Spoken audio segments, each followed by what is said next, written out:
On January 28th, Bambu Lab made a blog post announcing that they had been getting reports about A1 machines having bed heating issues.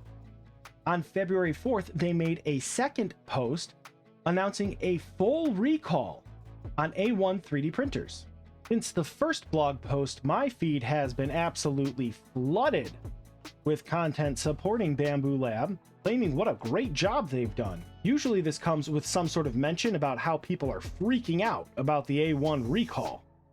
But I haven't seen anyone freak out. In fact, I haven't seen a single shred of criticism across any social media platform. And I'm kind of wondering why that is. Because I have the feeling that Bambu Lab is trying to do too much.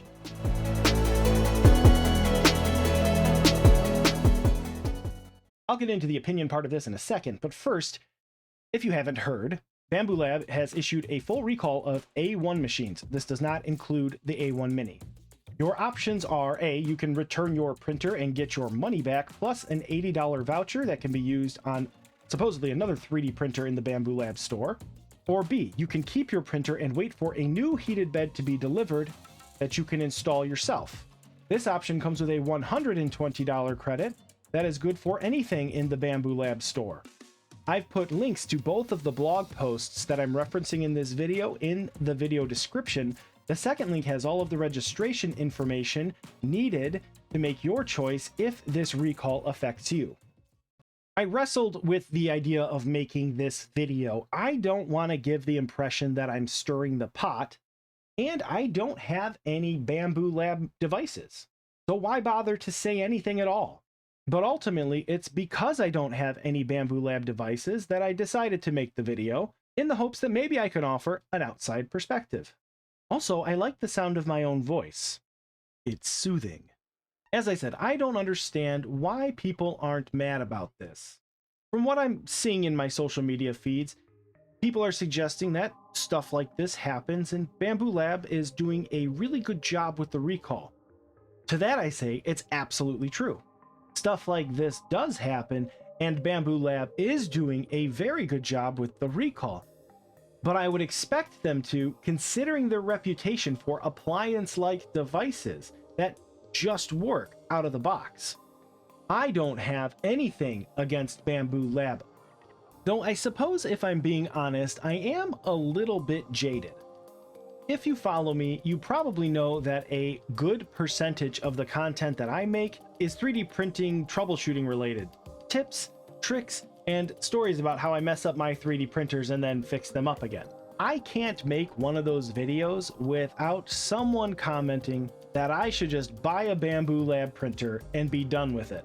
What they don't seem to realize is that I'm making these videos first off because they're fun, but also because there are people out there who can't afford to or don't want to pay for a Bambu Lab printer. So the comment is usually not a good solution, and it's not constructive, and in this case, not correct. Now, to be clear, I don't mind that people make those comments. 3D printing is awesome and fun, and I think that we should talk about it all the time. I bring all of this up to, first off, be honest with myself, but also to illustrate the point that there's clearly a lot of supporters out there for Bambu Lab. And I don't understand with how all of those supporters, there's no one out there who's upset by this recall. If the consumer side of me had purchased what's supposed to be the best in class of anything, only to have it recalled less than 2 months later, I'd be pretty upset. Of course, I don't consider myself Bambu Lab's target customer. I put my emphasis on a high feature to dollar ratio, as well as the ability to maintain and upgrade my machines, as illustrated by the fact that all 3 3D printers that I purchased are budget and Creality machines that I bought on massive discount after newer models had been released already. Obviously, with this recall, the A1 was not ready to be released, despite the fact that less than 0.1% of all A1s sold have had any kind of electrical issues.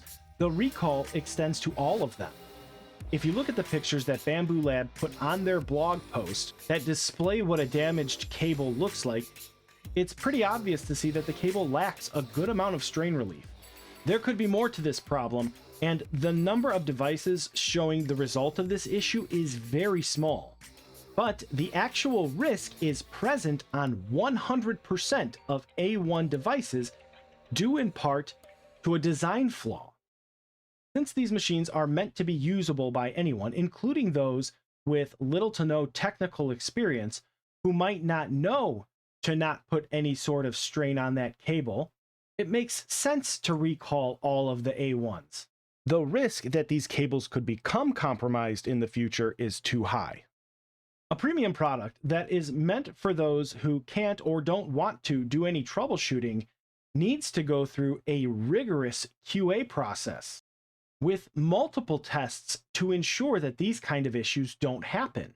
Bambu Lab mentioned in their blog post that they thoroughly tested the strain relief on the cable during normal use when the printer was already set up. But they did not consider or test their packaging process, rough handling during transit, or operator error during setup and placement of the printer. Those seem like a lot of scenarios to overlook. But it actually makes sense when you consider the fact that Bambu Lab has released 5 printers in the span of a year. The X1 Carbon was released late in 2022. Since then, they released the P1P, P1S, A1 Mini, X1E, and then the A1 in December 14th of 2023. With all that in mind, I don't think it's an unfair conclusion to say that Bambu Lab, much like most other 3D printer manufacturers, are trying to do too much too fast. I'm all for growth and making 3D printing accessible to everyone, but I'd personally be fine with better quality 3D printers released at a slower pace. This could have all been avoided with more testing. Because of that, and because the A1 was released a month and a half after the A1 Mini, it just feels rushed. Ultimately, it doesn't really affect me.